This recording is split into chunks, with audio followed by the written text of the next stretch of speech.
I was 24 years old when I held the keys to my first house. 6 years of working 3 jobs, living on ramen, skipping every night out with friends. I called my mom that evening, voice shaking with pride. She sounded happy for me, or so I thought.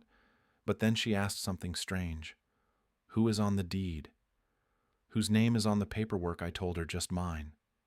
There was a pause. A long one. 3 months later, an envelope from the county courthouse arrived in my mailbox. I never imagined the person suing me would be the woman who raised me. Before I tell you how this courtroom battle ended, let me know where you are watching from. Drop your city in the comments below. Hit that like button and subscribe, because this story has a twist even my own lawyer did not see coming.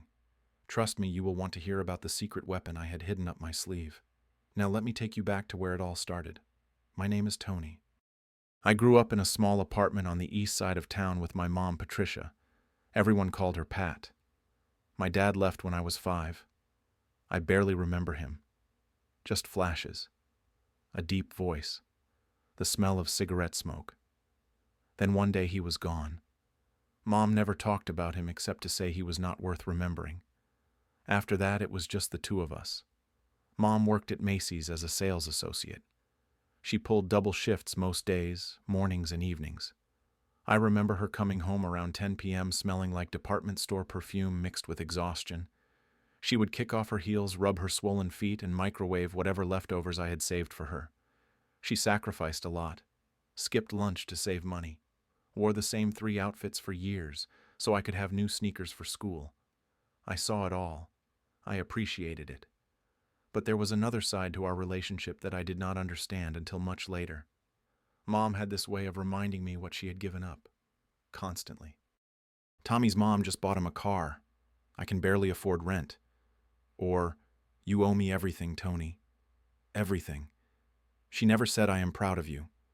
It was always, you could do better. I loved her. Of course I did.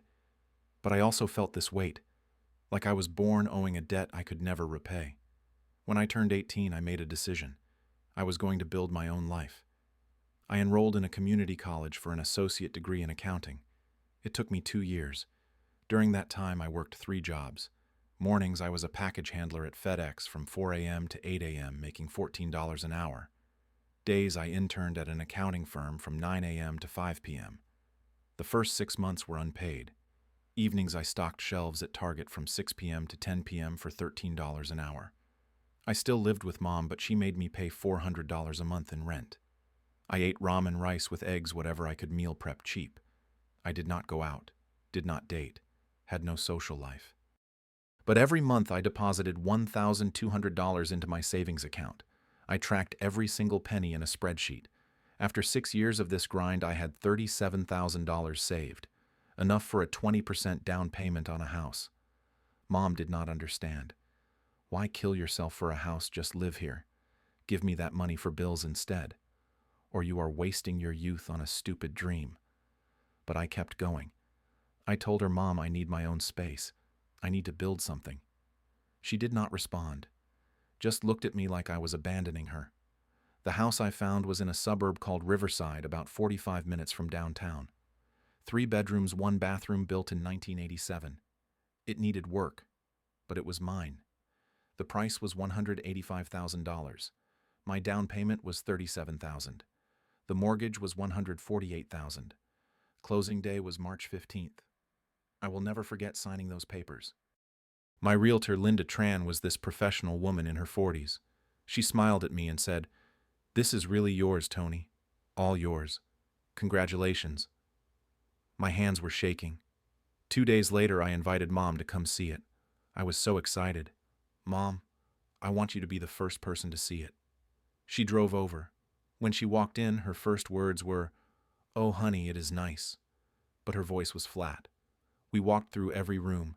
She commented on everything. Small kitchen. Bathroom needs updating. Yard is a mess. Then she stopped in the living room and asked, "So who is on the deed?" "Whose name is on the paperwork?" I told her. "Mine, Mom. Just mine. I bought it with my money." Her face changed. Her eyes narrowed slightly. The smile disappeared. She said, "I see. After everything I did, not even my name on it, I felt confused. I said, "Mom, you can visit whenever you want. This is your second home." She went quiet.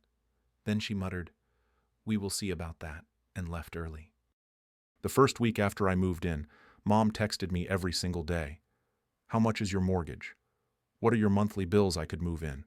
Help with expenses." I tried to decline politely. "I got it covered, Mom." "Thanks, though." But she escalated. "You are so selfish. I sacrificed my life for you. Ungrateful. That is what you are." I felt guilty, but I held my ground. Something felt wrong, but I told myself she was just hurt. 3 months after I bought the house mid-June, I came home from work around 6:30 p.m. I was exhausted. I checked my mailbox and found a thick envelope with an official-looking seal. The logo said, County Superior Court. My stomach dropped. I opened it standing right there on the porch. The header read, Patricia Ann Henderson versus Anthony Michael Henderson. Case type, property dispute breach of oral contract. The claim stated that the plaintiff, my mother, was demanding 50% ownership of my house based on an alleged oral agreement. The allegation said defendant verbally promised to share property ownership in exchange for plaintiff's years of financial and emotional support. My hands were shaking. I read it 3 times. This has to be a mistake. My own mother, I called her immediately. It went to voicemail. I texted Mom, "What is this?" She left me on read. I could not breathe. The feeling of betrayal was so sharp it felt physical. The next day I drove to her apartment. It was about 20 minutes from my house. I knocked on the door. She opened it. Her face was blank, expressionless. I said, my voice trembling, "Mom, why are you doing this?" She said coldly, "You know why. You promised me." I nearly shouted, "I never promised you my house. When did I ever say that?" She responded, "When you said this will be our home. Remember when I came to see it? I said I meant you could visit, not that you own it." She shot back, "I raised you alone. 24 years. Your father left. I stayed. You owe me." I felt my eyes burning. "I have been paying you rent. I have helped with bills. I do not owe you my house," she said flatly. "We will let the judge decide," and closed the door in my face. I stood there stunned. Tears streamed down my face. A neighbor peeked through her window. I felt humiliated. The following week I researched lawyers and scheduled consultations. I met with a man named James Carver. His office was in a downtown high-rise. Mahogany desk, certificates on the walls. He was in his late 50s with gray hair. He specialized in family law. After I explained the situation, he said, "Your mother has a weak case legally, but family court is unpredictable. Judges often sympathize with elderly parents, especially mothers who claim sacrifice." He told me we needed to prove no oral agreement existed. "Do you have any documentation?" The retainer was $5,000 plus $350 per hour. My savings had already dropped to $8,000 after the down payment and closing costs. Paying him $5,000 up front left me with $3,000, barely enough for emergencies. Carver advised me to gather any texts, emails, or recordings from when I bought the house. Find witnesses who heard conversations. Most importantly, stay calm. Do not engage with your mother outside of court. I left his office feeling sick. I could not sleep. I was losing weight. My performance at work was slipping. My boss pulled me aside and asked Tony, "You okay? You seem distracted." Meanwhile, Mom did not sit quietly. She launched a campaign against me within the family. My Aunt Sally, her sister, called me. "Tony, how could you? Your mother is devastated." My cousin Brad said, "Dude, just give her half. She is your mom." My Uncle Joe said, "I am disappointed in you, son. Family is everything." Mom was telling everyone a twisted version of the story. I gave up everything for him. Now he will not even let me have a room in his big house. He promised me security in my old age. Now he is abandoning me. She even exaggerated her age. I am almost 60. I have nothing. She was actually 52. I tried to explain. She is suing me. I did not do anything. But relatives said, there are 2 sides to every story. I was removed from the family group chat. My Thanksgiving invite was rescinded. Christmas plans. Maybe skip this year, Tony? Your mom will be there. I felt completely alone, like the entire world had turned its back on me. Then something unexpected happened. I ran into a woman named Sarah Martinez at a Starbucks one Saturday morning. She recognized me. "You are Pat's son, right?" Sarah had worked with my mother at Macy's for 10 years. We sat down and she said, "Tony, I am sorry about what is happening. I need to tell you something." She looked nervous. "Your mom has a new boyfriend. His name is Frank. Frank DeLuca. I did not even know she was dating." Sarah continued, "It has been about 6 months. Frank is not a good guy. He is 58, unemployed, has a gambling problem and debts." Then Sarah dropped the bomb. "I overheard your mom on the phone with Frank last week at work. She said once I get half that house we can refinance or sell. That is at least $90,000 for us." My heart stopped. My mother was not doing this because she needed a place to live. She was doing this for money, for her deadbeat boyfriend. She was not even doing this for herself. She was doing it for some gambler she had known for 6 months. I felt a different kind of pain then. Not just betrayal. Rage. I worked 6 years for this house, and she wants to hand it to a man with debts. That is when I decided I was not just going to defend myself. I was going to win. That night I sat alone in my house thinking, what evidence do I have? Then I remembered something. At my accounting job, I document everything. It is a habit. I save emails. I save texts. I even record important phone conversations using an app called Call Recorder Pro. It is legal in my state with one-party consent. I opened my phone and computer and started searching. I found recording number 1 from March 17th, the day Mom visited the house. I played it back. Her voice said, "So this is all yours?" My voice answered, "Yes, Mom. I saved for 6 years." She asked, "Can I visit whenever I want?" I said, "Of course. You are always welcome." She responded, "Good. Because I did raise you, remember that." There was no mention of ownership. No mention of our house. Nothing. Recording number 2 was from February when the bank approved my loan. I had called Mom excited. "Mom, the bank approved me." She said flatly, "That is nice, honey." I said, "I am really doing this. My own house." She replied, "Do not forget who got you here." Again, no promise. No agreement about sharing the house. Then I checked my text messages. On March 16th, the day after closing, I had texted her, "I got the keys, I am a homeowner." She replied, "Congratulations on your new house." The word was your, not our. I took a screenshot. I also pulled my bank statements. Every deposit came from my paychecks. 0 deposits from Patricia. The down payment check came from my personal savings account, not hers. I realized I have everything. She cannot win. I called Carver for an urgent meeting. When I showed him the recordings, the texts, and the bank statements, his eyes widened. "Tony, this is gold. This completely destroys her case. The text alone where she says, 'Your house proves,' she acknowledged sole ownership." But he added, "We need more. We need witnesses." I made a list. Witness 1, Linda Tran, my realtor. She could testify that only I signed documents, that Patricia was not present at closing, and that there was no discussion of joint ownership. Witness 2, Marcus Wilson, the loan officer at Wells Fargo. He could testify that the loan application was solely in my name with no co-borrower. Witness 3, Sarah Martinez. She could testify about Frank and the overheard conversation about selling the house. That established motive. Carver finalized our strategy. Let Patricia present her case first, then drop the hammer with evidence. "We will let her dig her own grave," he said.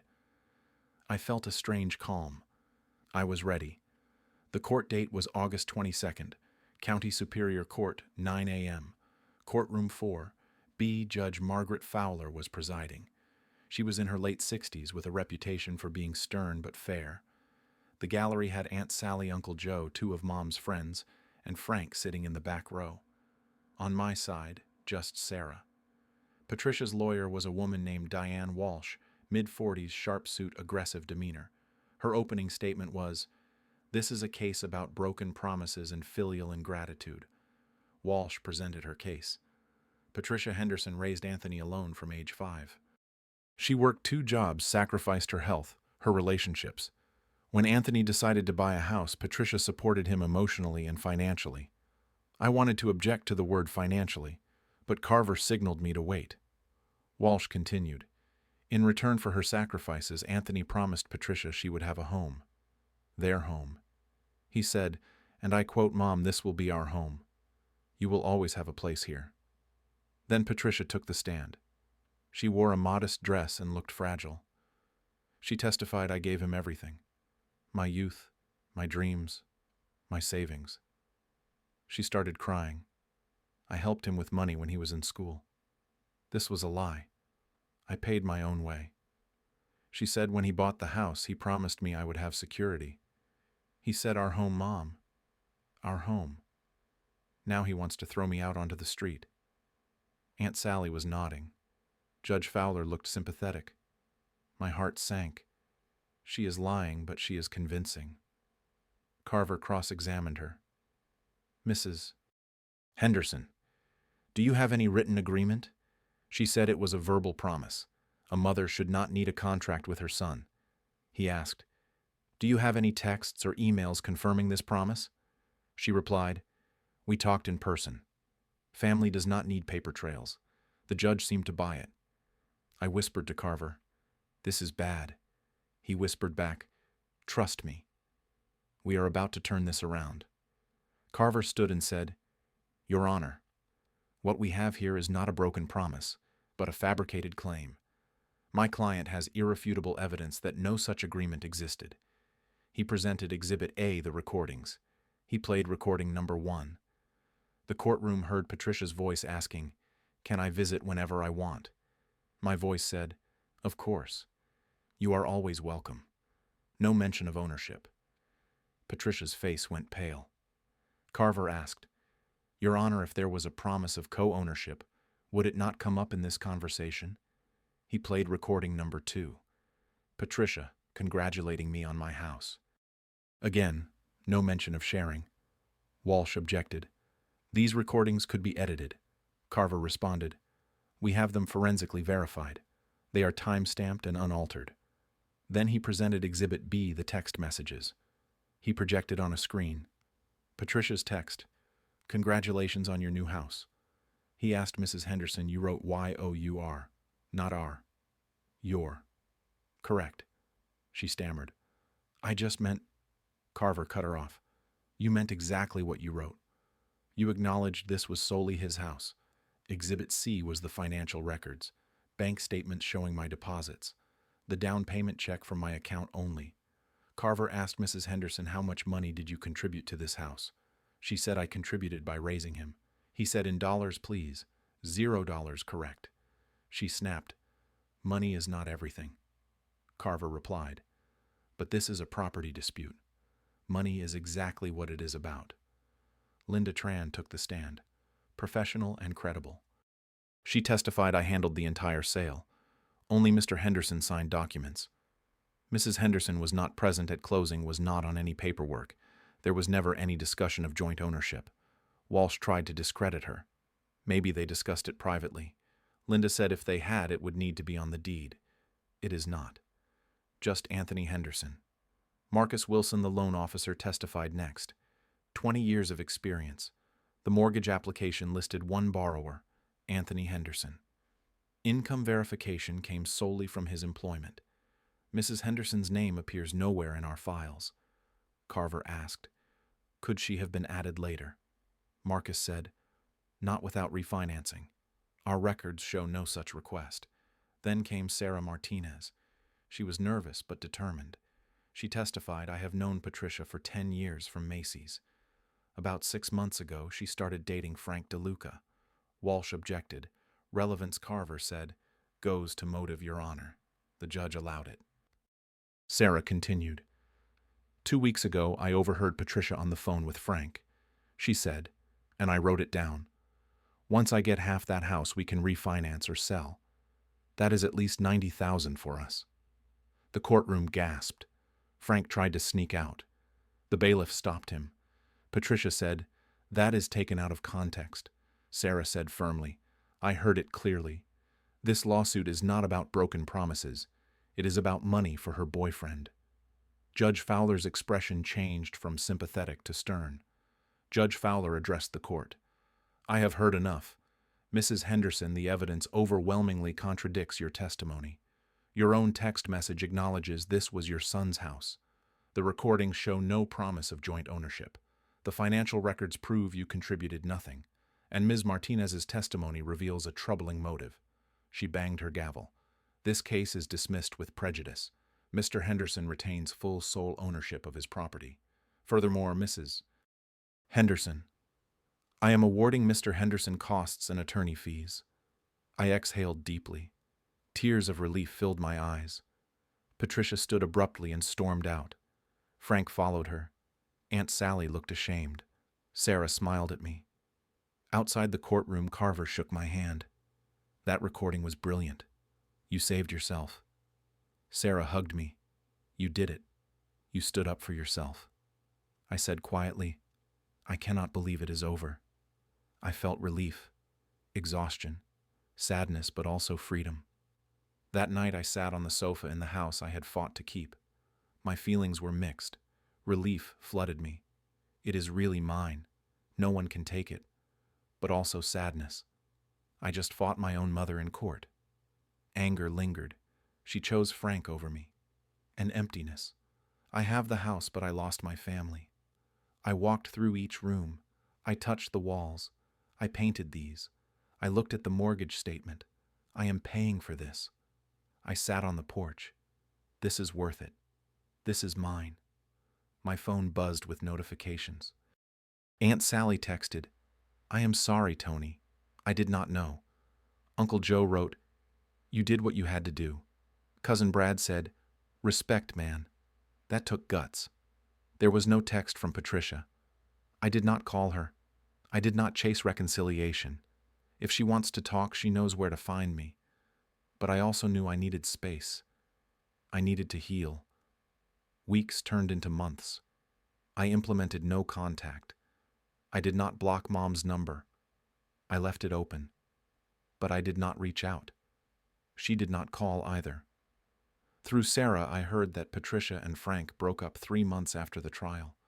Frank left when he realized no money was coming. Patricia told coworkers I made a mistake, but she never called me to apologize. When I heard the news, I did not feel satisfaction. I did not think I told you so. Just sadness. She destroyed our relationship for nothing. Frank is gone. I am gone. She is alone. But that was her choice. My work life improved. I got promoted to senior accountant. My salary jumped from $68,000 to $82,000. My boss said, "Tony, you seem different, more confident." I told him I learned to stand up for myself. My friendship with Sarah deepened. We met for coffee every other Saturday. She became like an older sister. She introduced me to her circle of friends. She told me real family is not blood. It is who shows up. I channeled my energy into the house. In the first 2 months after the trial, I repainted the entire interior from beige to warm gray. I fixed leaky faucets by watching YouTube tutorials. I replaced old light fixtures. In months 3 and 4, I refinished the hardwood floors in the living room. I updated the bathroom with a new vanity mirror and shower curtain. I planted a small vegetable garden in the backyard. Tomatoes, peppers, herbs. In months 5 and 6, I built a wooden deck with help from Uncle Joe, who had apologized and wanted to reconnect.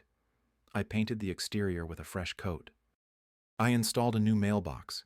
It felt symbolic. This is mine. My neighbors noticed.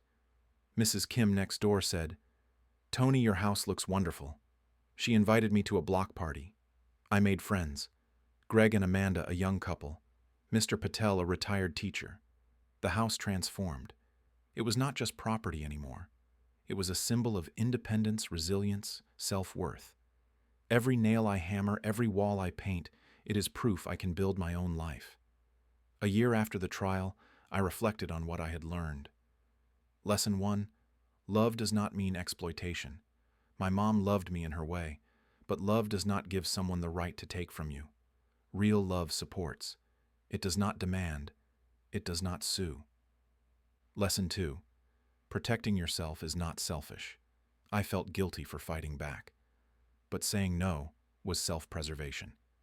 You can honor your parents without sacrificing your future. Lesson 3. Document everything. Those recordings saved me. In any important relationship, business, or personal, keep records. I am not paranoid. I am protected. Lesson 4. Blood does not guarantee loyalty. The people who stood by me, Sarah, my lawyer, Uncle Joe, eventually, they are my family now. Patricia shares my DNA, but she did not act like family when it mattered. Lesson 5. You cannot fix people who do not want to change. Part of me hoped losing would teach Mom something.